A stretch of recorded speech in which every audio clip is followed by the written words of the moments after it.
Hi friends, if you're enjoying this series and you'd like to help me reach even more people with thinking faith, please consider supporting the show. Silver supporters get early access to episodes and bonus content. Gold supporters also get signed books and a monthly catch-up with me. The links to support are with the show notes or visit justinbrierley.com. Enjoy today's episode.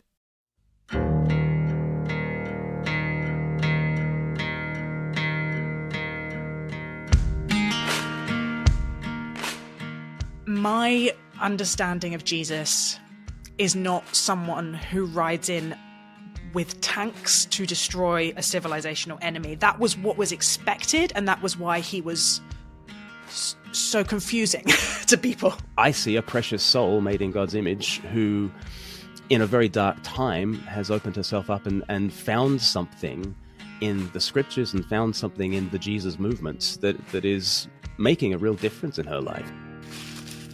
Yeah, I was having a little cry here. Oh, the power of testimony, right?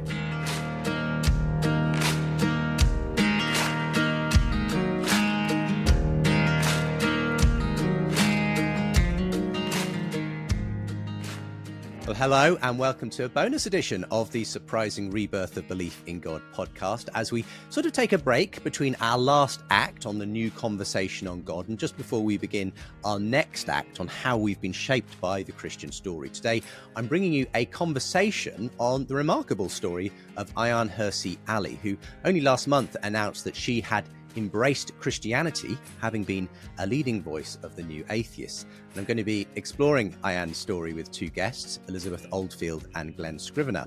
Elizabeth is the host of The Sacred, a podcast from Theos about our deepest values and the stories that shape us. And she has loads of interesting and diverse guests, one of my favourite podcasts. Do go and check it out. And Elizabeth's new book, Fully Alive, will also be published next year. Glen is the director of Speak Life and author of The Air We Breathe, How We All Came to Believe in Freedom, Kindness, Progress and Equality, and has also recently been co-hosting a new podcast, the Post-Christianity podcast with Andrew Wilson. Covers a lot of similar issues, actually, to this podcast, another one you want to check out. As I say, today we'll be discussing what Ayaan Hirsi Ali's announcement means, setting it within the context of a number of secular intellectuals speaking very warmly these days about the value of Christian belief and culture. And also we'll be looking at some of the criticisms that Hirsi Ali has received from some internet atheists, whether her conversion is more about protecting civilization than a personal encounter with Christ, for instance. But we'll get into all that as we play some clips. Elizabeth and Glen, thank you for joining me. Perhaps starting with you, Elizabeth, you won't be completely unfamiliar to listeners of this podcast. We've been featuring some of our recent conversations on the documentary style episodes of the podcast. But tell us about The Sacred, first of all, and the new book you're working on as well. Thank you so much. It's really lovely to be here. I host a podcast called The Sacred, and it started in 2017 as a response to that moment. I'm sure you remember the way that 2016 felt like a fork in the road for how we treated each other, how we talked about each other, how hopeful we were able to feel about our common life and how we could live together even when we're very different. And so I talked to people from a wide range of political, metaphysical, and any other perspective you can think of, and really try not to argue with anyone, not to approach that kind of adversarial posture that we often have when we're talking across divides in public, but just with curiosity and empathy and openness, seek to understand them. It starts with the question, what is sacred to you? And that's in a very broad sense, and guests can take it in whatever direction they want. But it almost always means that it leaves open some space for some deep reflection on values and what we actually think a good life is, which is my favorite thing to do. Fantastic. And the book, the book, yes, Fully Alive. Yes. Tell us about that.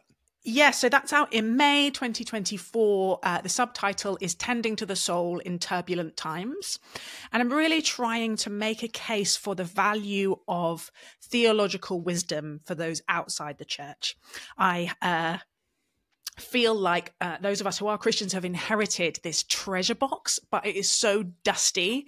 And the church, and I include myself in this, have often failed to communicate what is in there and how humane and liberatory and just wise, psychologically acute many of these practices and ideas and themes and communities are, even for those who don't know what they think about the God bit.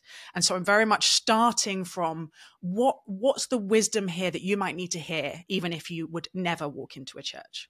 Fantastic. So looking forward to the conversation today, Elizabeth, and I'll make sure there's a link, of course, to where you can find out the things that Elizabeth has been mentioning there.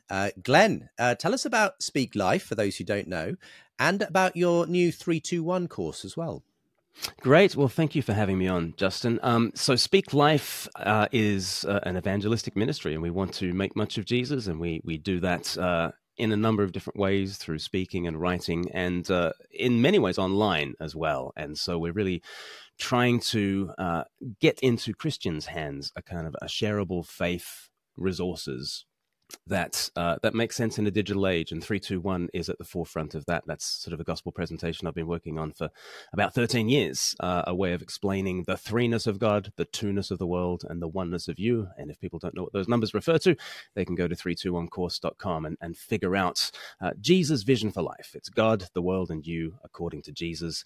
And we hope that it's a way that kind of makes sense in a digital age, because the way that people search for God is the way that people search for everything, which means Google, and it means YouTube, and it means binging Netflix documentaries, and it means long-form podcasts, and it means Audible books. And the way that people are searching after God needs to make sense in a digital age, and we're really trying to do that. And so people can check out 321course.com and see how we do it.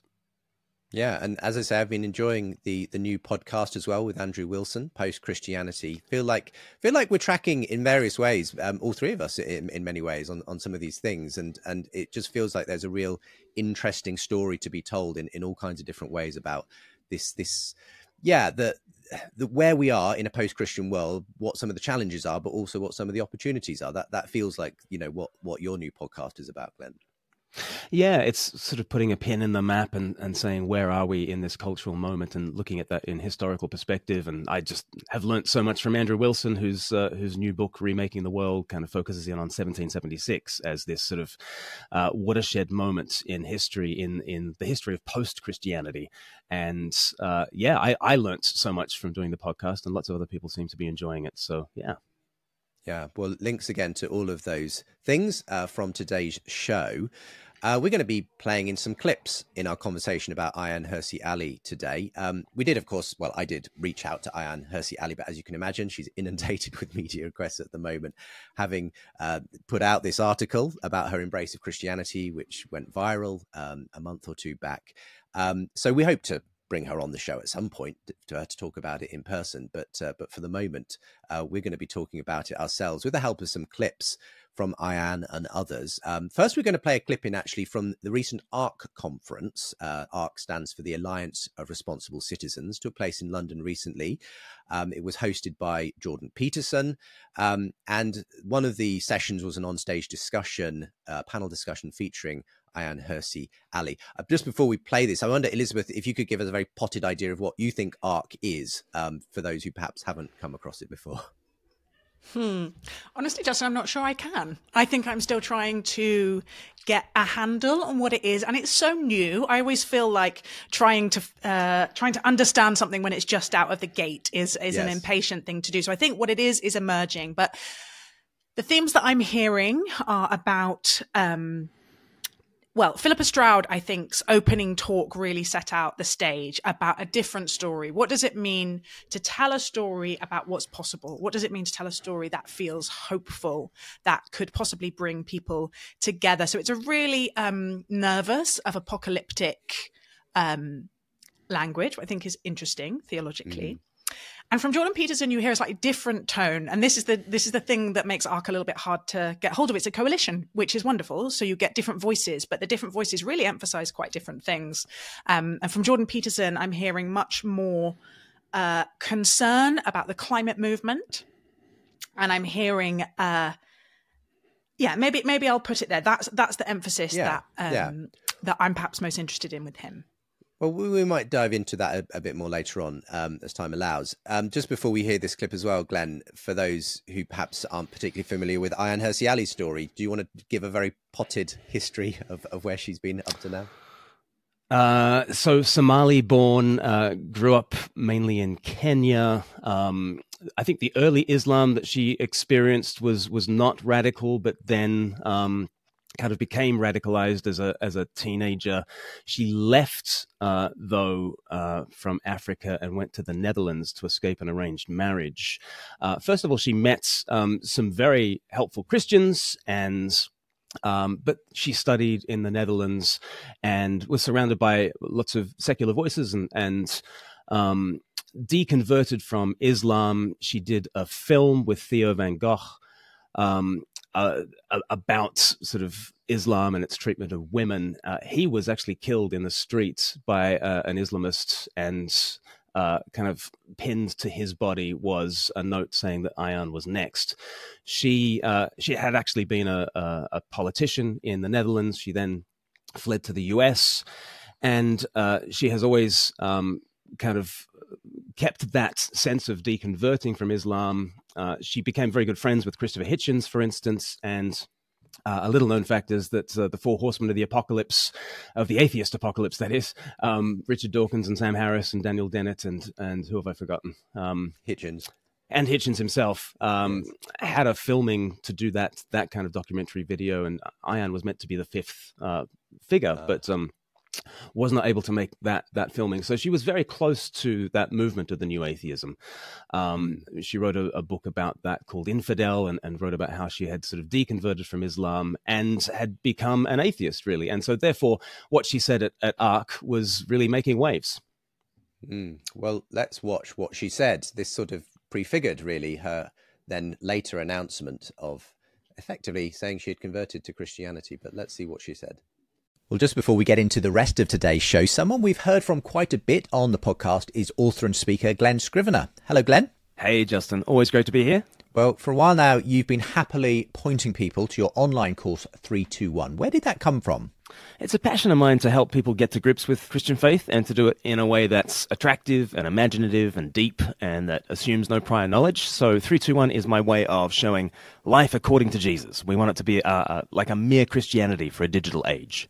Okay, so that sounds like it's maybe more for those who are not Christians? Well, yeah, many people have done it who are not Christians, and they've found faith for the first time. We're thrilled about that. But like with Mere Christianity by C.S. Lewis, Christians love that book too. And the first audience we have in mind for 321 is actually a Christian who wants to be refreshed in their faith and to have something to pass on to their Christian curious friends and family. Okay, so Christian or not, this basically gets people to the heart of the faith. Right, and nearly 10,000 people have joined the online platform. It's free. You watch these video-led sessions and you think through the stunning animations, you engage with the chat community, you get a ton of extra content thrown in, and now you have on your phone a Mere Christianity that you can share with others. So the phrase we're using is, you can share this without shame, without cost, and without delay. Well, we've been really enjoying promoting 321, and listeners to this podcast can get into it instantly by going to 321course.com/JB. That's 321course.com/JB. Thanks, Glenn. Thank you, Justin. Keep up the good work. Ayaan, maybe I'll close with you, if you don't mind. And so you, relatively early in your life, you moved away from a totalizing religious view of the world. And I don't exactly know into what you then moved, whether that was a secular humanism, but what I'm hearing from you now, and I believe this is also the case with your husband, is that you have come to a new understanding of the existence of the transcendent per se, and also of your relationship with it. Now, first of all, do I have that right? And second of all, is that the movement that you have made, and if so, why? So I rebelled against a concept of God, of a God that now manifests itself in, the Iranian regime, Hamas, ISIS. That was the God I grew up with. That was the story that I grew up with. I rebelled against that. And then when I was bold enough to say, and this was in the Netherlands, I don't want any of that. I didn't convert to Christianity. I didn't convert to another religion or another God. I carried with me this idea, the 3-letter word of God stands just for evil.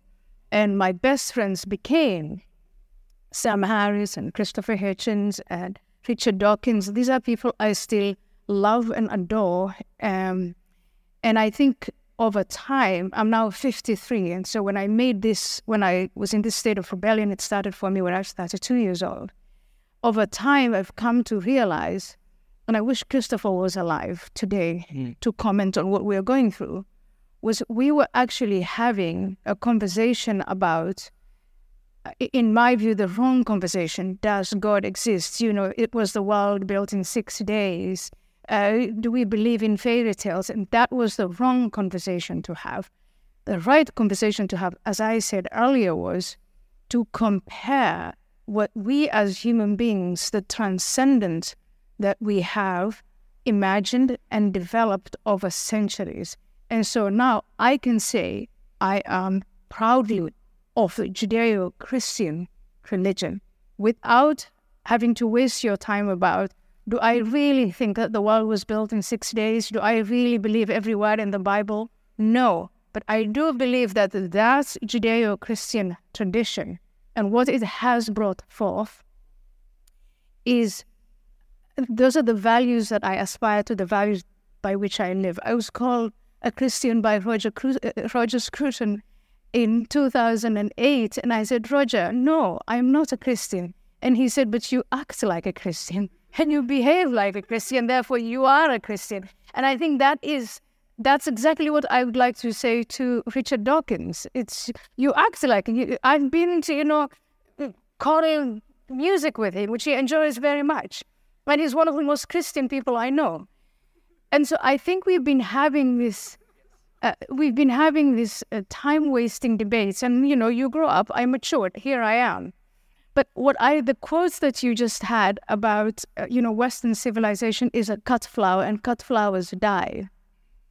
That is true. Cut flowers do die. But what we have in terms of Western civilization is a lot of seed packets.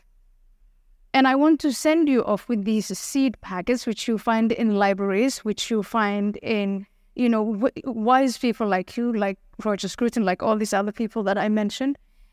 In statues, we have the remnants, the symbols of Western heritage and their seeds. And all we have to do, those of us who inherited it and enjoy it, is to go and seed them, grow them, nurture them, water them. And when they're attacked, fight for them. So there you are. And you can find the full video of that session with the links from today's show. Perhaps start with you, Elizabeth. How did that session, Ayaan's story, sort of fit in with the art conference as a whole, would you say? I think it's really important to say I was not able to attend, and so I don't know that. My understanding is there was a lot of space for people of faith to speak, that various people whose day job is as preachers were given space on the main stage. And it makes a lot of sense for that movement, given what they're saying about the kind of heritage of the West, to be broadly kind of warm and open towards Christians and Christian ideas. So I think it wouldn't have landed to a room of people who were hostile to what she had to say, would be my guess. Glenn, you were there, I think. What were your thoughts when you saw that happening?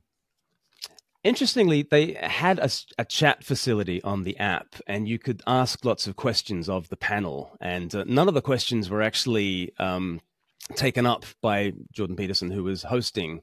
The number one question was, why is nobody talking about God? And it was all in caps locks. The attendees were incredibly Christian. In fact, when Jonathan Peugeot on the third day asked people, do you consider yourself to be religious? Pretty much the whole room put its hand up. And then he asked, would you consider yourself to be atheist or secular? And about 6 hands went up, and he made a joke. I'm taking names now. And we all chuckled because it was there were a lot of Christians in the room, and there were a lot of Christians on stage. On that panel discussion, Ayaan was flanked by two Christians. So John Anderson, Deputy Prime Minister of Australia, a former years, a Christian with a big YouTube channel, and Os Guinness, obviously a Christian intellectual. But it was Ayaan who named Christianity first.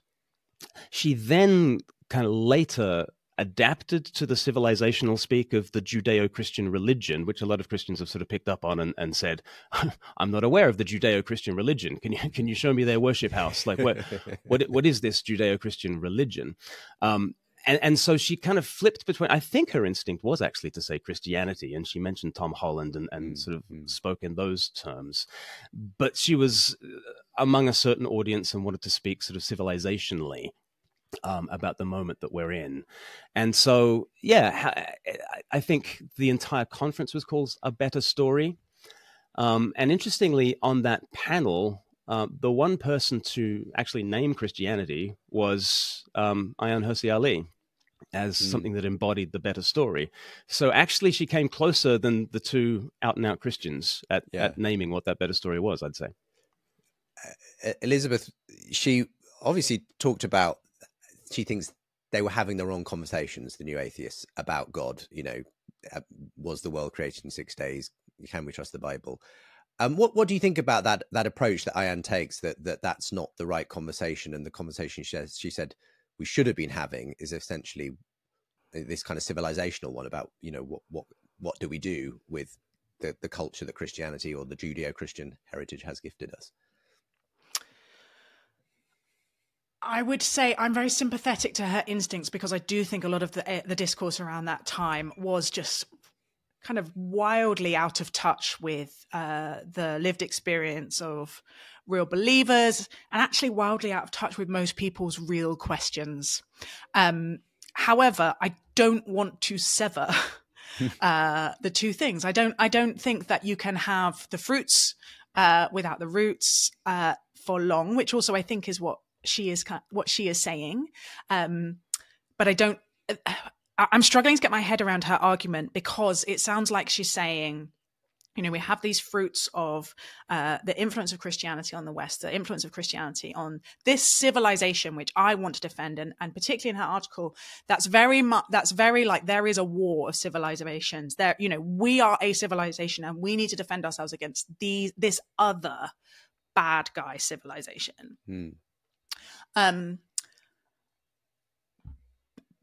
But whether you believe in God or not is not irrelevant to that. And I think there's more going on that I don't think she thinks that. I think that she is hoping to kind of posture herself towards that, and would talk about herself as being on a journey towards, and is going to church, which frankly is a great place to start, because you immerse yourself in a different imaginative world, you change your formation, and it's often the formation of our culture and our society that makes it easier or harder to conceive of the possibility of divine love. Yes, I don't think it's either sign up to these beliefs or let's focus on the civilizational impacts. Those things should not be divided. Glenn? I think the Tom Holland lens is very important to understand. She mentioned him at the art conference. She mentioned him again in the Unheard article that she wrote. She mentioned him again at the Unheard interview that she gave, and kept on calling him the wonderful Tom Holland and the marvelous Tom Holland. And I think once you understand the Dominion spectacles that she's looking through, I think that can help to understand what she means by these civilizational moments. I don't think Dominion is a book for culture warriors. It's not ammunition for the culture war. It is noticing that the culture war exists as an intramural dispute within the world that Christianity has built. And as she says in her Unheard interview, she says, you know, not just classical liberalism, but socialism itself, you know, has been the fruit of Christian civilization, and the Enlightenment is a child of the Christian Revolution. And what she's doing, I think, is noticing the values that she holds dear and pulling at the threads of those values, and finding that they come from a very particular place, and they don't actually come from just a rights-based international order that just appeared out of nowhere in the 1700s. But it traces itself back to Jesus, right? And so I think that lens is really important to look through when she mentions those civilizational moments. And I think it's also important to say she is very used to a spiritual lens and looking at the world through spiritual lenses. And I think she takes seriously the religious motivations of a lot of geopolitical actors in a way that secular people find difficult, because she's grown up within it. She understands Islam and a certain brand of Islam, that's for sure. And I think she also understands why when Vladimir Putin, considers Ukraine to be the possession of Holy Russia, I think, again, she has grown up being used to perceive geopolitical moments in spiritual terms too, in a way that makes sense to most people on planet Earth around the world and down through history, but doesn't make sense to a lot of very secular people. And so where we see her we might be tempted to see her just as making geopolitical points, when I think she's making much more spiritual points than we might imagine her to be. Well, let's hear a little bit of the subsequent interview she had for Unheard, having published this viral article called Why I Am Now a Christian. She sat down with Freddie Sayers to talk about that in a bit more depth. And she is repeating a little bit of what she already said at the ARC conference, but perhaps with a little bit more detail. So that secular liberalism that you fell in love with, part of what you've been writing, not just in the most recent essay, but generally, is that you're worried that it's not enough at a cultural level to compete with things like Islam or other cultures that still have very strong kind of calls to our soul. Is it that we should no longer believe in Western liberalism, or is it an and question rather than either or? It's very much and. I think it's very much an acceptance of classical liberalism, but equally socialism, by the way. These are products of this Judeo-Christian tradition. There have been all of these debates within Christianity about tolerance and how much, scientific inquiry and how far do we go that, the human rights and where does that stop. These are all children. The Enlightenment is a child of these Judeo-Christian traditions. And I think you have to recognize that, because otherwise you're literally cutting off the fruits.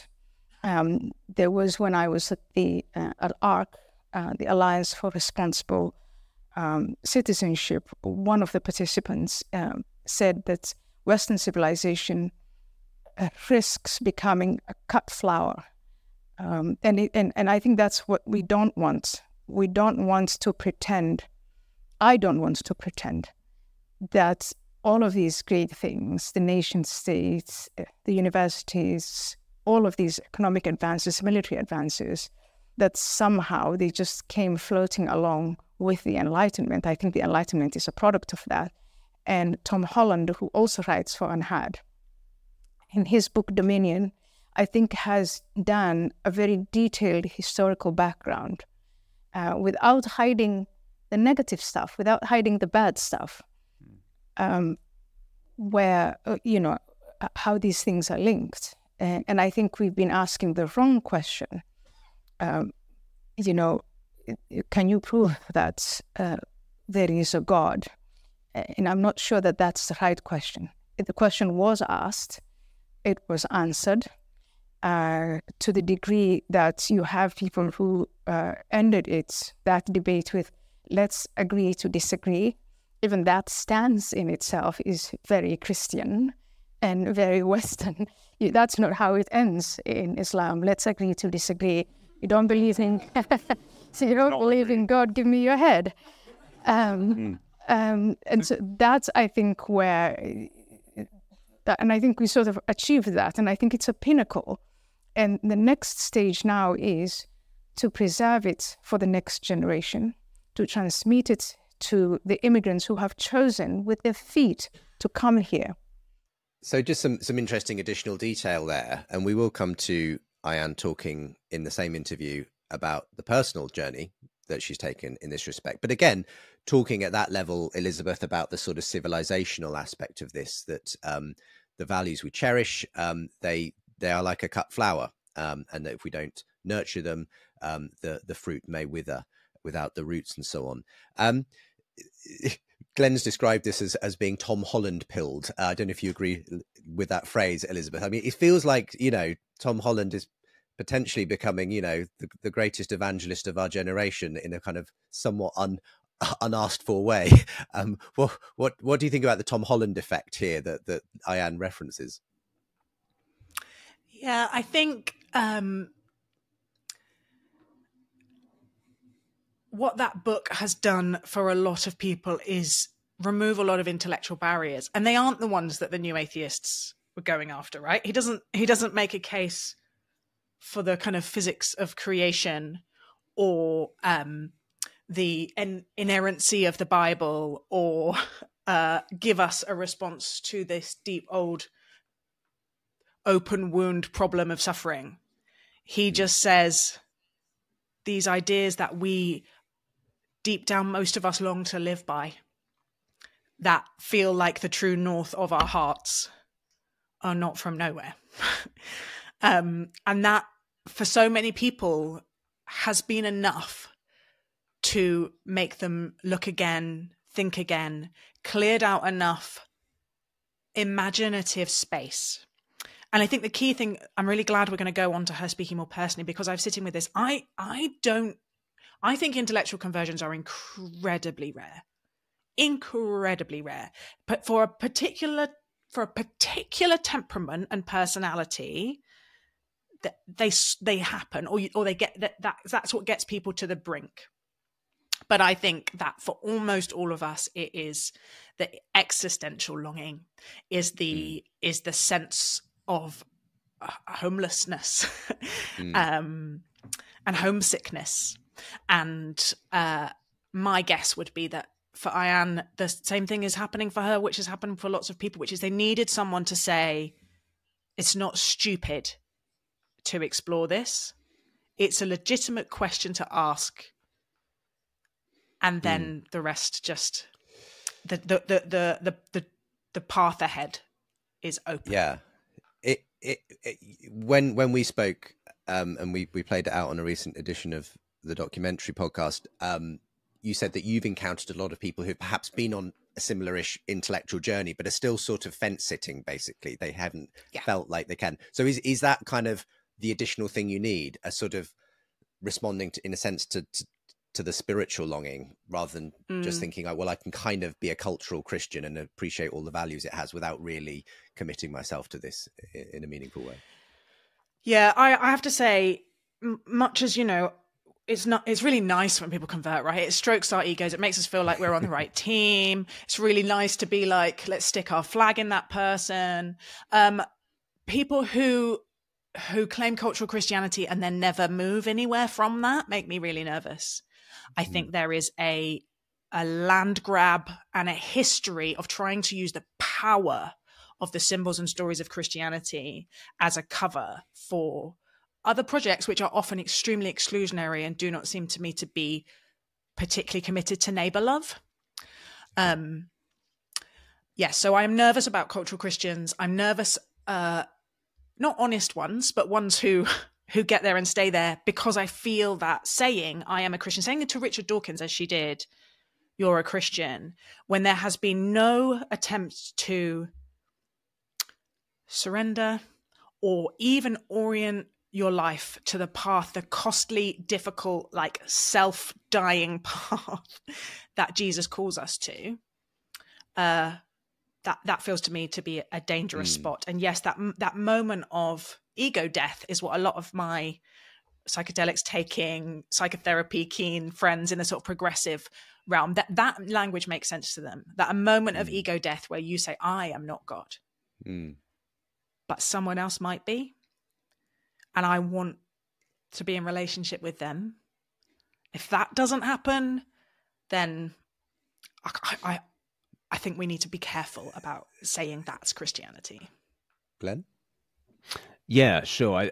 I wouldn't say that's Christianity in its truest sense at all. But I think through the Tom Holland lenses, that there is some gain to be made by saying whatever kind of atheist Richard Dawkins is, he's a very Christian atheist.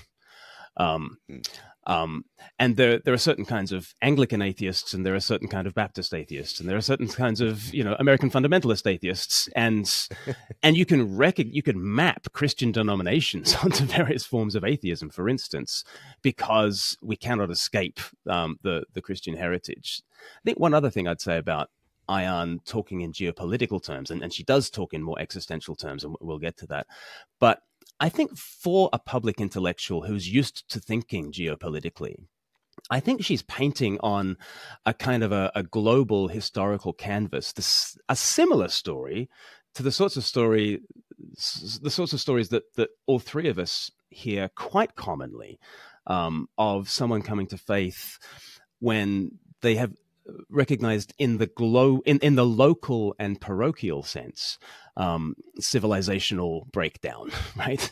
But it's backbiting in the office or in the staff room or in the student union, and then they get invited to a church weekend away or something, and they discover Christian community, and they see the fruits of Christian community up close and personal at the local level. And that's certainly not enough to convert them, but it does make them think to themselves, well, I would like to keep on pulling at this thread, and perhaps I will keep coming back to church Sunday by Sunday and learn a little more, as Ayaan kind of gets to. And I think we're very used to people telling that kind of story on that local level, and is Ayaan's story in a sense a kind of a global civilizational kind of looking at the fruits more historically. And it is not divorced from the personal in her case. One other thing I would just say is that it depends what context you're in, whether claiming Christian faith is a power grab or not. And I would say in the UK, you would be giving up a lot of cultural cachet in order to claim Christianity. In the US, that might be a different case. And so I think, different contexts would mean that it would be a bit of an ego death for quite a few UK, more prominent intellectuals to claim Christianity than it would be in different contexts. Thanks to Gareth, who wrote in to say, whether you're a person of faith, agnostic, atheist, or none of the above, this series is both genuinely thought-provoking and inspiring. I could not recommend it highly enough. Leaving a review wherever you get your podcasts or simply posting about us on your social media helps others to discover the show. If you want to follow more of my work, why not get my fortnightly newsletter? I'll even send you the first chapter of the Surprising Rebirth of Belief in God book for free when you subscribe. And if you'd like to support the show, you can get early access episodes and bonus content. Gold supporters will receive signed copies of both my books. For the newsletter and to support, visit justinbrierley.com or the links with today's show. Well, one of the first things that happened upon the publication of that viral article by Ayaan Hirsi Ali, Why I Am Now a Christian, was people, both atheists and some Christians, critiquing this because it primarily dealt with political, cultural concerns and appeared to say relatively little about a kind of a personal, spiritual sort of transformation. Now, she has said a bit more about that, and we'll come to that. But I thought it worth perhaps, bringing in a couple of voices. These will also be familiar to listeners. The first is Alex O'Connor, who is often known as Cosmic Skeptic online, who's been on the podcast in the past. Here's just a little bit of a video of him raising his concerns around this quote-unquote conversion of Ayaan Hirsi Ali. Ayaan writes that atheism failed to answer what is the meaning and purpose of life. But it sounds more like she's decided that it did answer the question, just that it answered it with a resounding nothing. And, unable to accept this, she felt attracted to Christianity. Immediately following this, Ayaan writes that where atheism promised of an age of reason and intelligent humanism, it actually left a void to be filled by a jumble of irrational and quasi-religious dogma involving modern cults engaging in virtue-signalling theatre. She then writes, in this nihilistic vacuum, the challenge before us becomes civilizational. We can't withstand China, Russia, and Iran if we can't explain to our populations why it matters that we do. We can't fight woke ideology if we can't defend the civilization that it is determined to destroy. And we can't counter Islamism with purely secular tools. To win the hearts and minds of Muslims here in the West, we have to offer something more than videos on TikTok. So, notice this. Ayaan wrote that it would not be truthful to attribute her embrace of Christianity solely to the realization that atheism can't fortify us against our menacing foes. There's more. Atheism also can't tell us what the meaning of life is. She then says that because of this nihilism, we can't withstand China, Russia, and Iran. So, in attempting to offer a reason for adopting Christianity other than fortifying us against our foes, she has immediately circled right back around to fortifying us against our foes. That's all this is about. Is it really that untruthful to say that her conversion was solely due to this consideration? And this is what seems to have kindled such a critical reaction from some commentators. Can a conversion to Christianity really be so insensitive to the truth claims of Christianity? Is it even possible to simply adopt a theological worldview just because you prefer its ethical values in the geopolitical landscape? So that was Alex O'Connor. Again, I'll link to the full video if you want to hear more.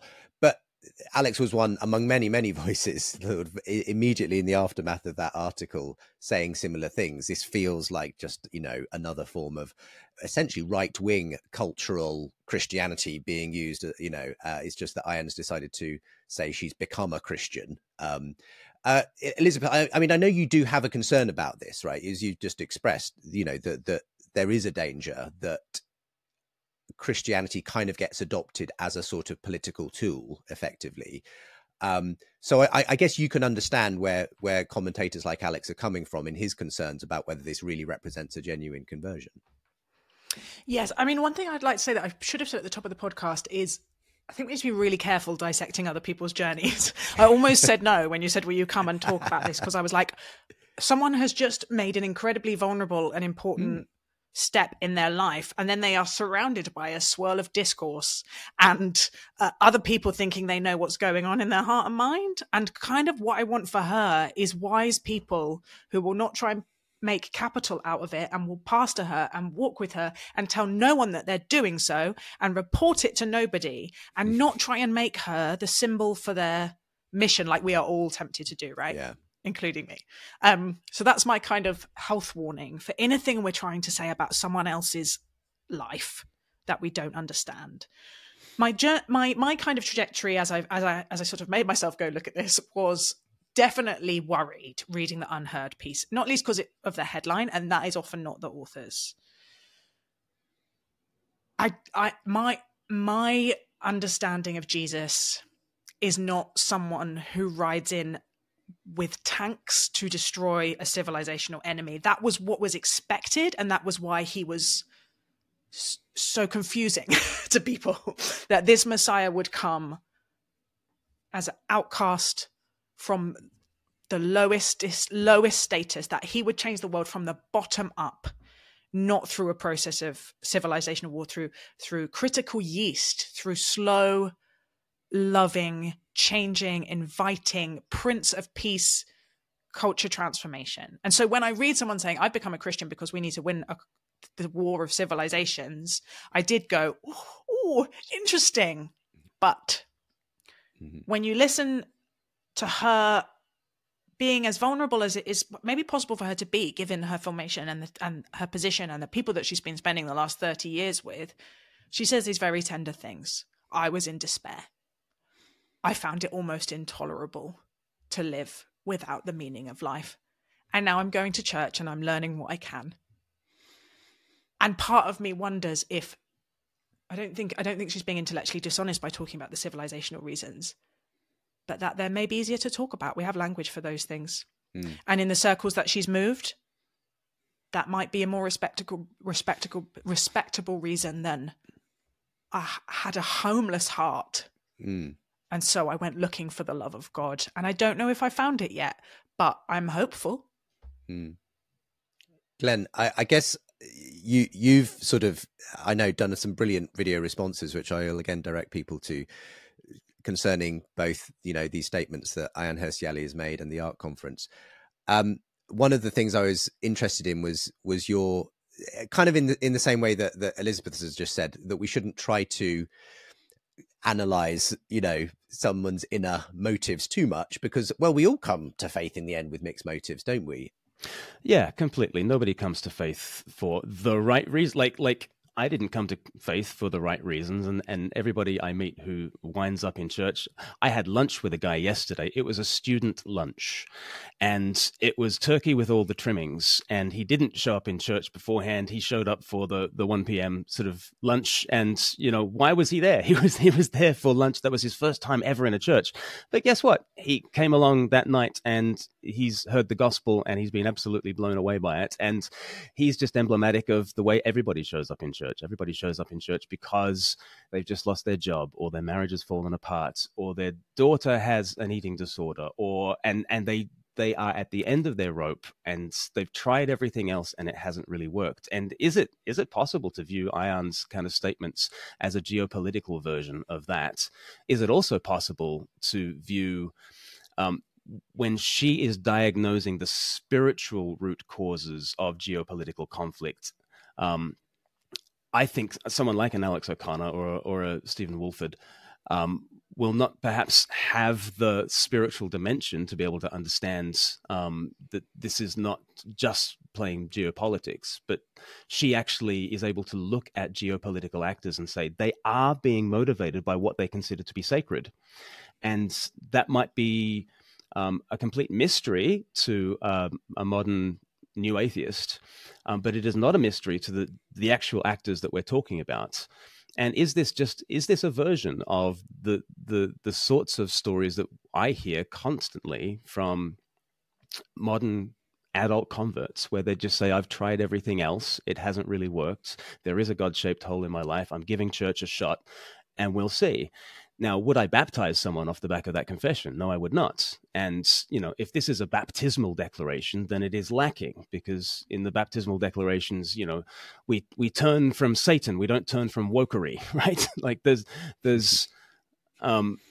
are some much more theologically robust statements that are required, for someone to go under the water and be declared a disciple of Jesus Christ. But I'm so hopeful for somebody who puts together the global issues and the existential issues, and they come to church. And what I loved about her article is that she said, I learn a little more in church Sunday by Sunday, which is very different from her saying, I need to come in and teach the church how it needs to stand up against Islamism and wokery, right? She's not coming in to teach, at least, not as she's described it. She's coming in to learn a little more each Sunday. So I'm very hopeful. I don't think we should, A, declare the journey over, or B, celebrate because, we've notched one more up for Team Jesus. But I see a precious soul made in God's image who, in a very dark time, has opened herself up and found something in the scriptures and found something in the Jesus movements that is making a real difference in her life. So for that, I rejoice. Can I come back, Justin? Do you mind? I think there's so much that Glen and I would agree on, but I don't think you can say that, she's just making a larger geopolitical version of my life is falling apart, so I'm going to church. As soon as you invoke states, you are in a different place. And I don't think we can ignore the history of when nations thinking themselves as Christian nations, representative of Christ, defenders of the faith, have harmed the gospel and harmed innocent people. And the center of the church is increasingly the global south. China is full of Christians. This story, which is we, Europe and America, bear the mark of Jesus, and the other world is the enemy. Feels to me there are very good versions of that argument about our heritage, and there are a lot of terrible ones that I think do not teach us to love our neighbor, and do not teach us to decenter ourselves, and do not teach us to resist the tribalism and the polarization and the self-love that I think is the biggest temptation of our times. And I don't think she's trying to do that, but my fear is that the way her journey has been framed could be used in that story in ways that could divide us and harm people made in the image of God. I just think geopolitics, we need to remember, comes with bombs, and so needs to be treated incredibly carefully. Do you want to respond to that quickly, Glenn? Yeah, I think, if this is just ammunition in the culture war, then may it perish, please. But I am hopeful that, she's saying, okay, we've got immigrants to the West from Muslim backgrounds, and we have the opportunity to teach them something of Christianity, which is not like TikTok videos, she says, are not going to like win the hearts and minds of people. We need a spiritual route to be able to teach people. So she is wanting to share something of the spiritual roots with other people. But you're absolutely right. If this is just an argument that West is best, then that's anathema to me, and I would want no part of it. And sometimes the Tom Holland thesis can be seen as ammunition in the culture wars. I think that would be to completely misuse it, because I think what the Tom Holland thesis is actually saying is the culture war is explained by spiritual things that no political settlement can ever satisfy. Yeah, interesting. Well, let's go to one more sort of critique. There were lots to choose from, but this is Stephen Woodford, and he goes online very often as Rationality Rules. He again has featured in a previous episode of this podcast. This was essentially Stephen saying, well, why did you have to claim to suddenly be a Christian, Ayaan? Weren't there other options on offer? Here we go. Look, if Ali really wants solidarity and shared values, are there not better ways of achieving this? Wouldn't it be more inclusive and sensible to promote, say, civic national values, freedom, equality and democratic government, to name just a few? Or perhaps, why not just be a humanist? Or, champion Enlightenment values. Enlightenment values, like religions, transcend nations. They unite people across the globe who don't even share a language. They are much like religion in this sense. So I can see you chuckling away at that, Glenn. I'll go to you first, because I did feel like Stephen's critique here, it was rather like a tweet sent out immediately in the aftermath of Ayaan's article by Steven Pinker, who said, "The brave and brilliant Ayaan Hirsi Ali is one of my heroes, but I disagree with her here. The alternative to theistic morality is not atheism, but humanism, the use of reason to enhance human flourishing." And, Stephen says some pretty similar things in that critique. Glenn, go ahead. As though she's never tried that. As though that's not like the middle section of her story. Like Act 1, Islamism. Act 2, secular humanism. Act 3, Christianity. Like she spent a long time kind of looking for this kind of stuff. And a lot of her article and a lot of her interviews are completely about how to identify the Enlightenment as the root is to misidentify the root. That is not the root. That is one distorted fruit of one part of one tree. The root needs to go a lot deeper and back to Christianity. And the idea that pure rationality is the root of this international rights-based order is just a nonsense. But I think one thing that this moment shows, I have no idea about Ayaan's Christianity, and I have no idea whether there is a turn towards Christianity in the West at the moment. But I think this moment does show the failure of the new atheism. The failure of a worldview that says rationality rules, because rationality clearly does not rule, either from a spiritual religious standpoint or even just from an evolutionary standpoint. Like very obviously religion is a human universal and must be adaptive and must have great utility to the human species. And very clearly, our minds have not evolved purely to have rationality ruling as grand emperor over the human person. Evolutionary psychology would teach you that rationality does not rule. Our minds are not rational. Our minds are righteous, as moral philosopher and moral psychologist Jonathan Haidt would sort of say. And so this idea that all we need is this transnational enlightenment value thing, it's not transnational. And surely the 9/11 wars, the wars in the wake of 9/11 kind of proved that what is natural and obvious and universal and what we consider to be inevitable human values are very particular, contingent Western values that have a history to them and an incredibly Christianized history to them. And Ayaan understands this, and I don't think Alex and Stephen do understand this. And therefore, I think she is following the evidence where it leads, and I think she is baffling people like Stephen and Alex, which to me shows the limitations of the new atheism. Elizabeth, your thoughts on that way of seeing things? You know, Pinker saying, "Come on, you've got humanism for all the things that you think." I mean, what is someone like Pinker or Stephen Woodford missing? Because obviously, as Glen said, for Ayaan, she tried that and it didn't work, presumably. Why do they think she's just sort of gone off on a crazy tangent here? I was on a program recently with Daniel Dennett, and this was one of the things I was trying to kind of tease out in my conversation with him. Honestly, I think what they're missing is at least half of what it means to be a human being, more than half. I think that you can have aspirational values, which almost all of us would align with, but without embodiment, without community, without ritual, without what the Jesuits would call formation, it is almost impossible to live by them. And leaving God out of the equation briefly, I don't want to entirely, but even if you are someone like the critics that we've heard, you can want us to embody Enlightenment values and surely be able to see how almost impossible that is on our own, using air quotes, pure reason. How much to grow in our ability to make good decisions, to grow in wisdom, to really treat other people as if they are equal. I mean, who does that?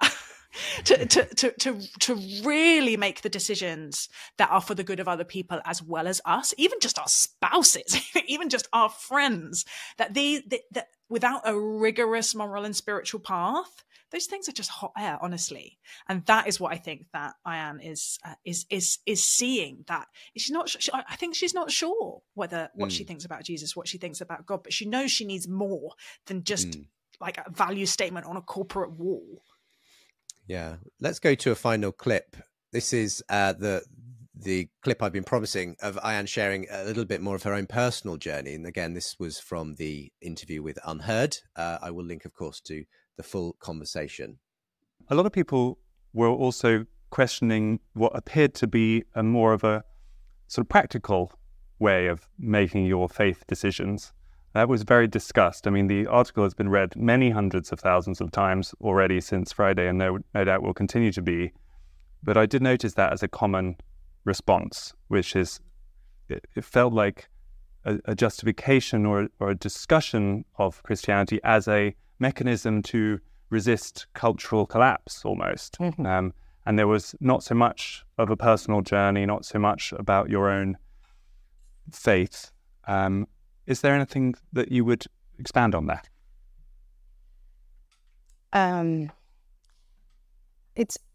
So the reason why I care, first of all, you have, a limit on the number of words that you want to publish on her.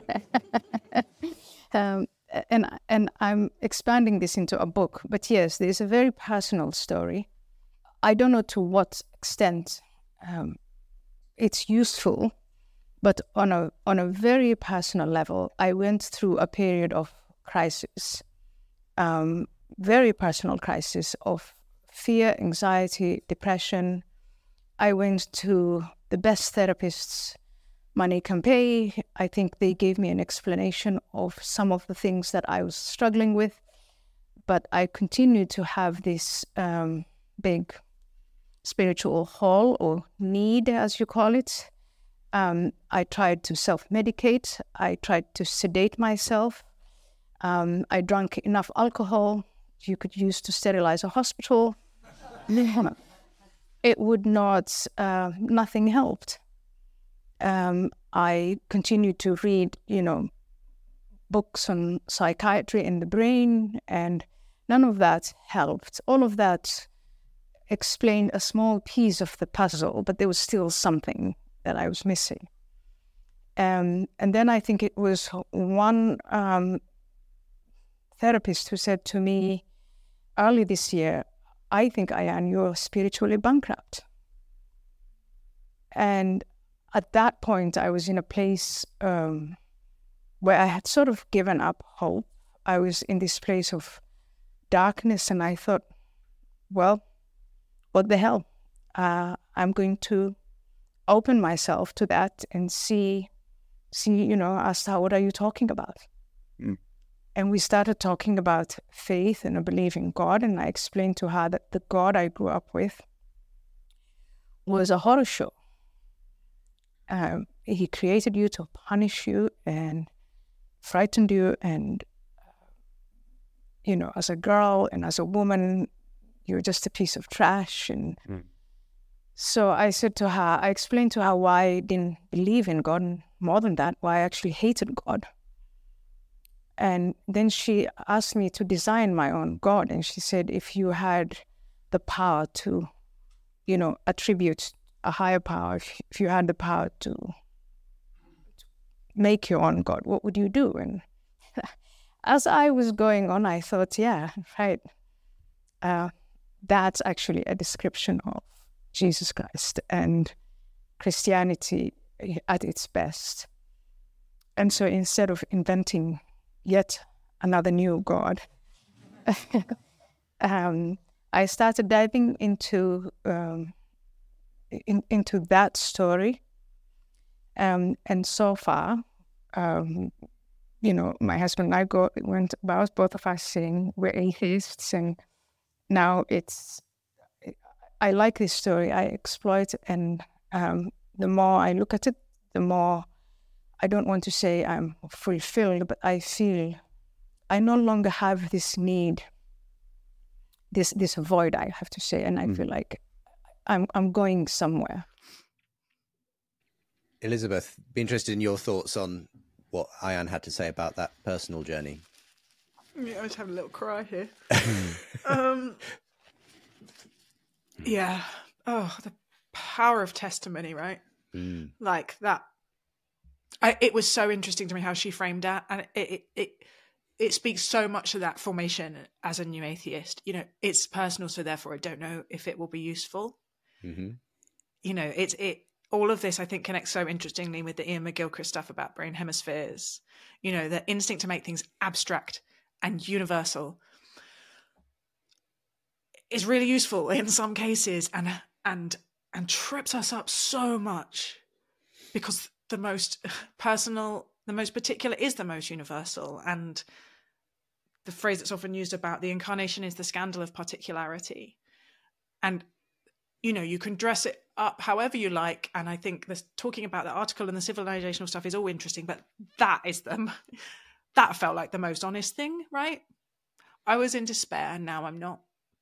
Who doesn't want that? Yeah. Glen?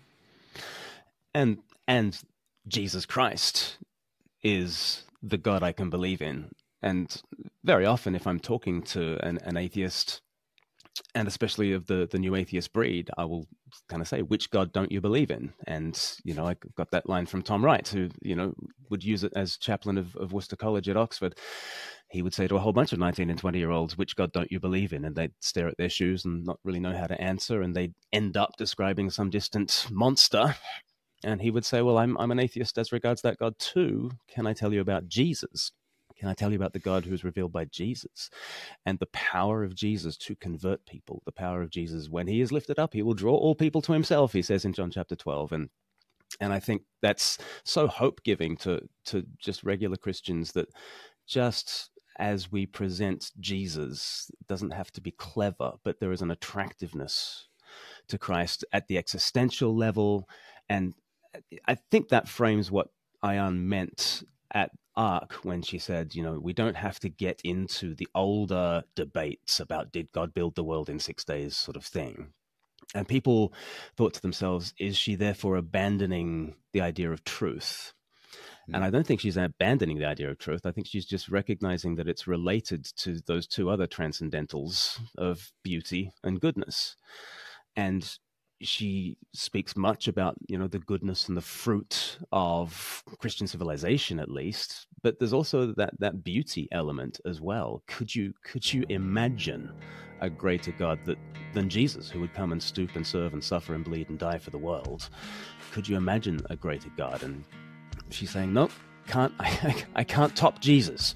And as soon as you start to say, I can't top Jesus, you're basically saying Jesus is Lord, and then bad luck, you're a Christian. That's kind of the way it happens. So, yeah, it's lovely to see. Yeah, it's been really interesting. Thank you both for your thoughts and reflections on Ayaan Hirsi Ali. I'm sure we will all continue to follow her journey with interest. As I say, would be delighted to have a conversation with her in person. Glen has already made some excellent video responses, which we will link to from today's show. Elizabeth has fascinating conversations all the time on the sacred with people on not dissimilar journeys very often. And you can find more from her as well with the links on today's show. This show is airing around Christmas and New Year, so I hope that anyone listening or watching has a wonderful Christmas and a happy New Year. And that includes you, Glen and Elizabeth. Thank you so much for being my guest today. You too, Justin. Happy Christmas. Happy Christmas indeed. Thank you for listening to today's show, The Surprising Rebirth of Belief in God. Don't forget, this podcast is also a book available at my website, justinbrierley.com. You can even get a signed copy there.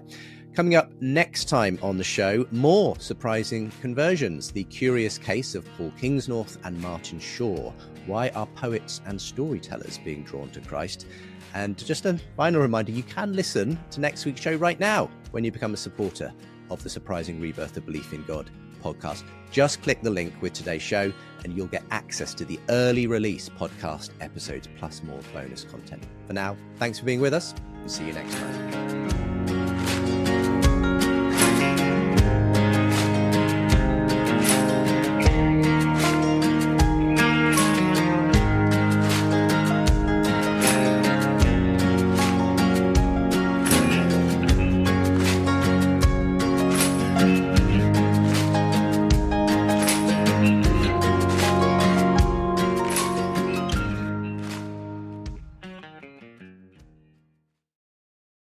Thanks for listening today, and to Ellis, who left this review saying, one of the best podcasts I've ever listened to. Historical, insightful, reasoned, and full of heart. So necessary in a culture that has forgotten why it is like it is.